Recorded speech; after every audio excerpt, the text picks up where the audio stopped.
everybody, this is Tracy Chen and welcome back to my channel, My Great Australian Dream.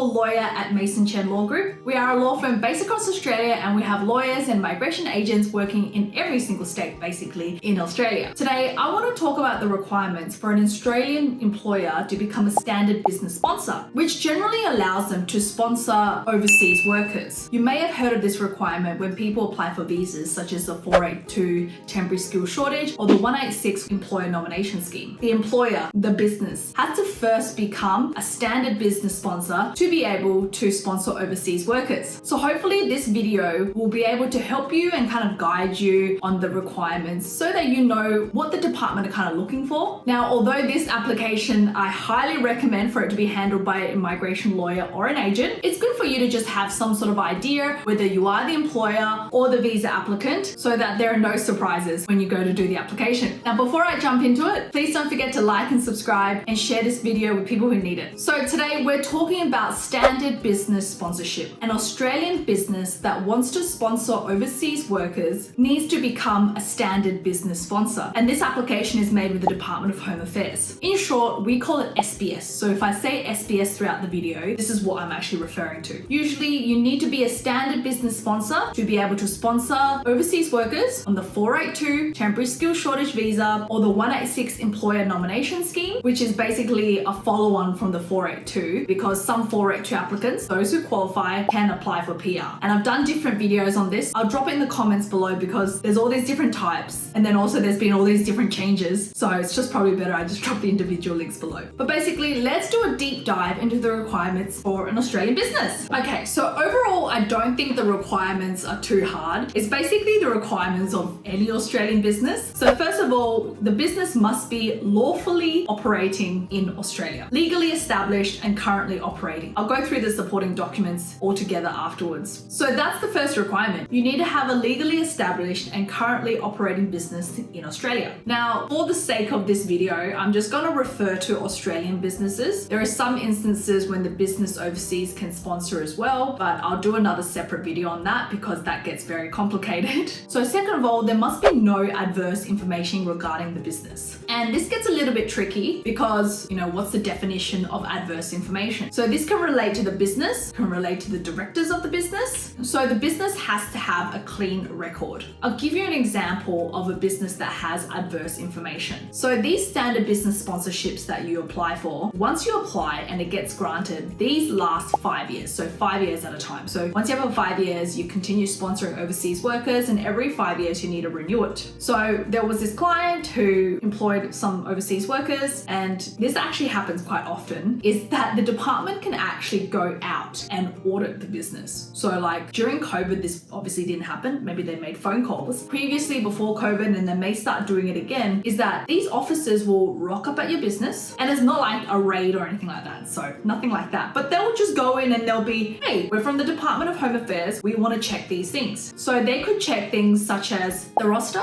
to see if the employee that you're sponsoring is rostered on and they're working. With 482s, they're meant to be working, full time. So on that roster, if you've got, for example, a restaurant manager, well, they should be rostered on full time. The other thing that they do look at is wages. So one of the requirements, and I've put this in my videos, is when you do the nomination, you have to pay them a certain market salary rate. So for example, for a restaurant manager, it might be $65,000 to $75,000. And so if you nominate $70,000, you have to pay that amount to them. And if they go in and they do check your books and they look at the pay slips for that cafe manager that we just spoke about, and they're being paid below that, then the employer, the sponsor, can actually be sanctioned and be barred from applying again. So in that situation, the employer had the standard business sponsorship cancelled. So I think we were 3 years in, and then they had it cancelled and maybe they were barred for say 2 years. So after that 2 years, they can go and apply for the SBS again. And at that time, they need to declare that information because that is adverse information. That's an example. Maybe for for example, there was an ongoing court case between the ATO and the employer, the directors for, outstanding taxes or something like that, I'd say that would also be adverse information. So if there's anything like that, please reach out to your migration agent or lawyer so that you can discuss this in detail with them and they can advise you properly on it. Because sometimes you forget whether you are the employer or the visa applicant, you go about your day and so many things are going on. When you do these things, I guess you don't really think about it as well. So very important. So yeah, that's the second requirement, no adverse information about the business. So thirdly, they recently added this in. The business must actually have a strong commitment to employing local Australians first before they hire overseas workers. Obviously, Australian jobs are for Australians. However, the department and the government do understand that at the end of the day, Australia doesn't have the largest population and there's lots of potential here in Australia. And sometimes that requires businesses to be able to seek talent, to seek skilled workers from overseas to fill these positions to help grow the business, which in turn should help to grow the business so the business can continue to employ local employees. So when they're looking at applications, they just need to be satisfied that there's a good ratio of Australian workers compared to non-Australian workers, and there's no discriminatory practices where they only hire people from overseas. And that's why they also did introduce market salary rate, because they didn't want any disadvantages where employers are paying people from overseas, less than they would to an Australian. So that's kind of like the basic requirements to lodge a standard business sponsorship. But let's talk about the documents that you would attach. So in the application, there are all sorts of things in relation to the ABN, the ASIC registration of the business, how many employees you have, what the split of it is. So how many are Australian, how many are overseas, how many are student visa workers, how many are 457s, like they ask all those questions. Anyway, so first of all, in terms of documentation, you need to prove that your business is legally established. So you will attach documents such as your ABN, Australian business number, and ABRN, which is a registration certificate for an overseas business that is registered to operate here in Australia. Some businesses can also be an ASIC company extract, or if the company is publicly listed here in Australia, a copy of the ASX listing. And obviously in Australia, there's all different types of company structures. So for example, if they're operating as a trust or a joint venture, you'd have supporting documents for that, such as the trust deed. Now, sole traders can definitely sponsor as well. I've had this question quite a lot. As long as there's an ABN, sole traders can also sponsor. So that first part I talked about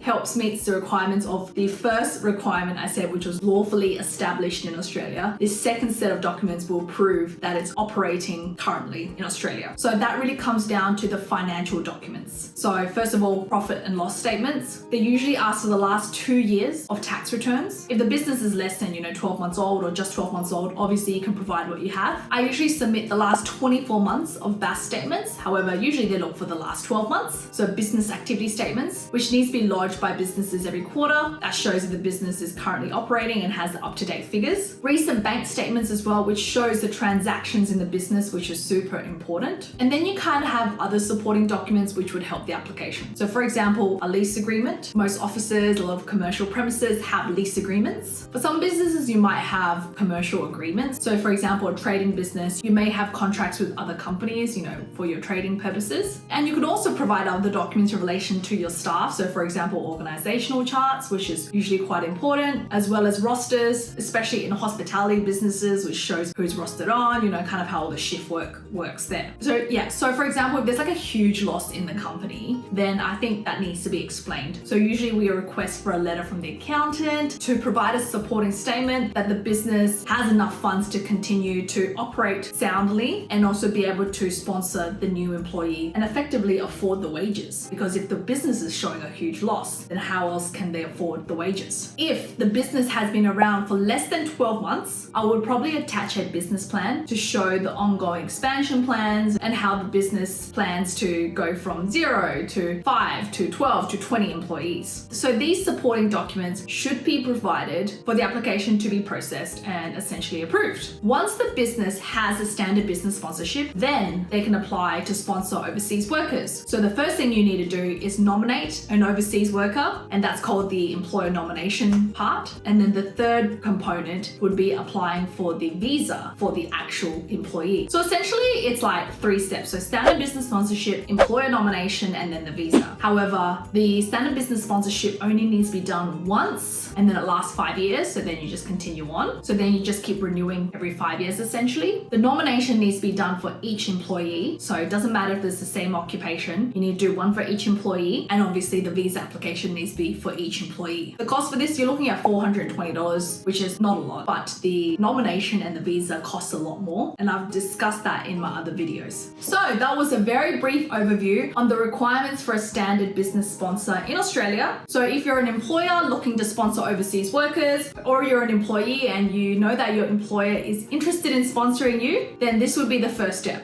Don't forget there's other steps after this. It's not an easy process, but most definitely when a business is looking for a specific skill or just cannot find enough skilled workers to fill the positions here in Australia, it's most definitely worth it. A lot of companies use this program, and I say like a lot. So don't be afraid to reach out to your employer. I would definitely get a lawyer or a migration agent to always assist with these type of applications. They're not easy. There's a lot of things. When there's commercial business documents involved, there's a lot of things you need to look at. So don't forget, we are a law firm. If you do need any assistance, feel free to drop us a query in the link below.